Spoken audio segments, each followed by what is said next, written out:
Recording of Nectar and a Sieve by Kamala Markandaya, Part 1, Chapter 9.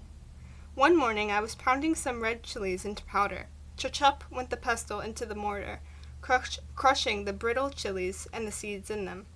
Each time it fell, a fine red dust rose up, spreading a rich, acrid smell in the air. A pleasant smell, hot and pungent, which made my nostrils water and squirted the tears into my eyes, so that every few minutes I had to stop to wipe them. It was a fine, peaceful morning, not a sound from the tannery, which for one blessed day in the week closed down completely. Each time I paused, I could hear sparrows twittering and the thin, clear note of a mina. Into view on the horizon came two figures, moving very slowly. I went on with my pounding. The figures grew larger every time I looked up, and then when they were still a fair distance away, I recognized my daughter. I had seen her only once since her marriage, and since then a year had passed. Excited, I gathered up the chili powder and put it away, rinsed my eyes, washed my face, and came out. On the doorstep, I traced out a column, a pattern in white rice flour to welcome them. They approached slowly, as if their feet were somehow weighted, not with the lightness which should have brought them quickly to my side. Something is wrong, I thought. Young people should not walk thus. And when I saw their faces, the words of welcome I had ready died unuttered. In silence, Ira knelt at my feet. I raised her up quietly and with hammering heart. "Let us go in," I said. "You must be tired." Ira entered obediently. Her husband stood stiffly outside. "Come," I said again. "Sit and rest for a while. You have traveled a long way." "Mother-in-law," he said, "I intend no discourtesy, but this is no ordinary visit. You gave me your daughter in marriage. I have brought her back to you. She is a barren woman." "You have not been married long," I said, with dry lips. "She may be as I was. She may yet conceive." "I have waited 5 years," he replied. "She is not born in her first blooming.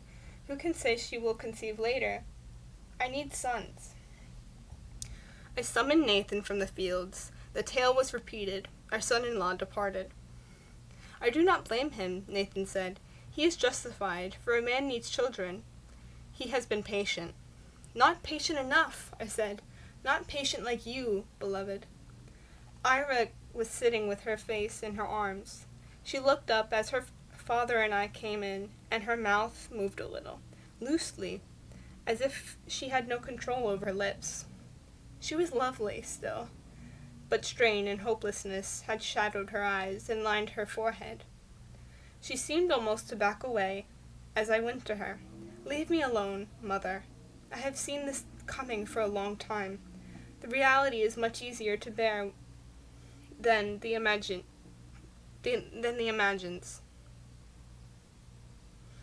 At least now there is no more fear, no more necessity for lies and concealment." "There should never have been," I said. Are we not your parents? Do you think we would blame you for what is not your fault?" "There are others," she replied. "Neighbors, women, and I, a failure, a woman who cannot even bear a child. And all this I had gone through, the torment, the anxiety. Now the whole dreadful story was repeating itself, and it was my daughter this time." "Hush," I said. "We are all in God's hands, and He is merciful." My thoughts went to Kenny. He can help, I thought. Surely he can do something. My crushed spirit revived a little. About this time, Arjun was in his early teens. He was tall for his age and older than his years. I had taught him the little I knew of reading and writing. Now he could have taught me and most other people in the town. I do not know how he did it, for we could not afford to send him to school or buy him books. Yet he always had a book or two by him, about which he grew vague if I asked questions, and spent many hours writing on scraps of paper he collected, or even, when he had none, on the bare earth. Secretly I was glad, for I saw my father in him, although sometimes my husband worried that he showed no inclination for the land. But when one day he told me he was going to work in the tannery, I was acutely dismayed. It seemed that it was going to be neither the one thing nor the other, neither land nor letters, which was to claim him. You are young, I attempted to dissuade him.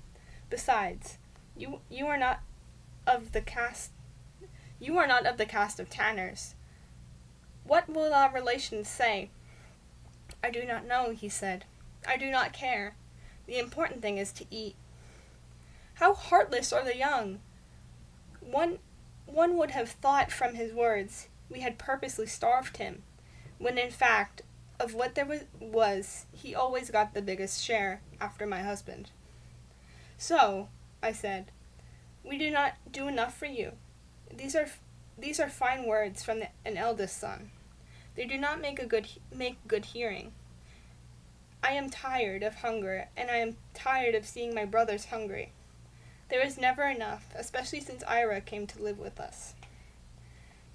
You would grudge your own sister a mouthful, I cried. Who eats half what I give her, so that you boys can have the more?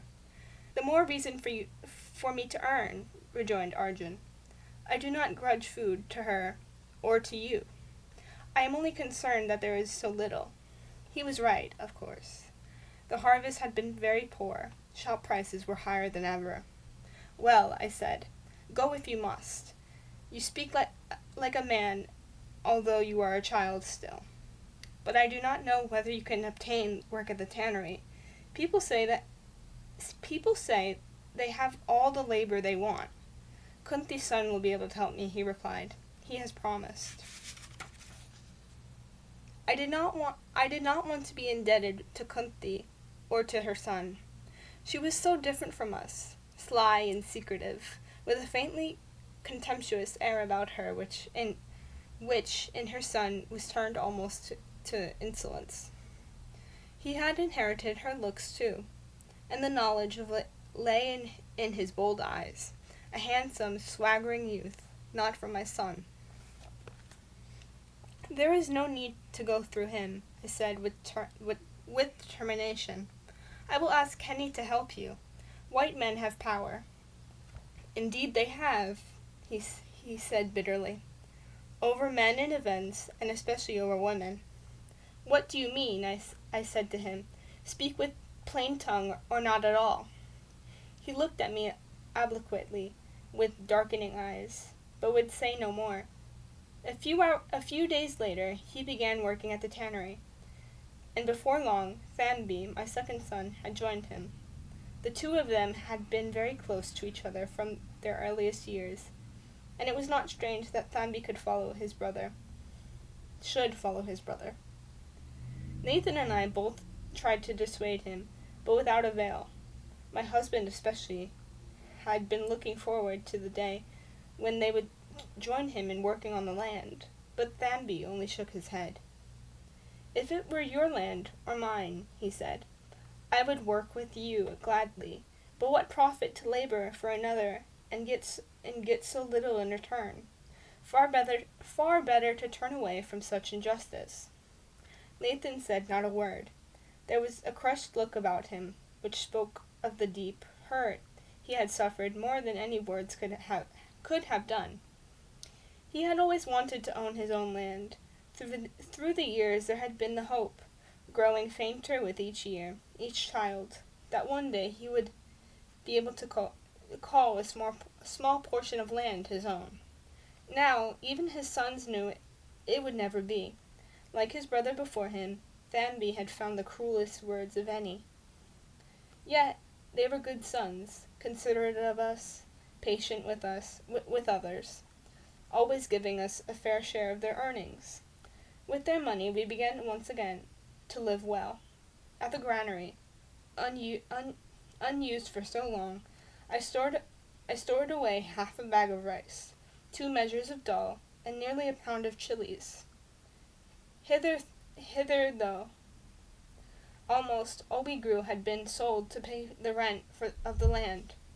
Now we were enabled to keep some of our own produce. I was especially pleased that I had not been forced to sell all the chilies, for these are useful to us. When the tongue rebels against plain boiled rice, desiring ghee and salt and spices, which one cannot afford, the sharp bite of a chili renders even plain rice palatable. I was able at last to thatch our hut again, substantially, with 2 or 3 bindings of leaves. For the first time in years, I bought clothes for the older children, a sari for myself, and although he protested, I bought for my husband a dhoti, which he badly needed, since the other's was in rags and barely covered his loins. Both he and I had the garments we had worn at our daughter's marriage, but these we never thought of wearing. Whatever hardships our day-to-day living might have, we were determined not to disgrace our sons on the day of their weddings.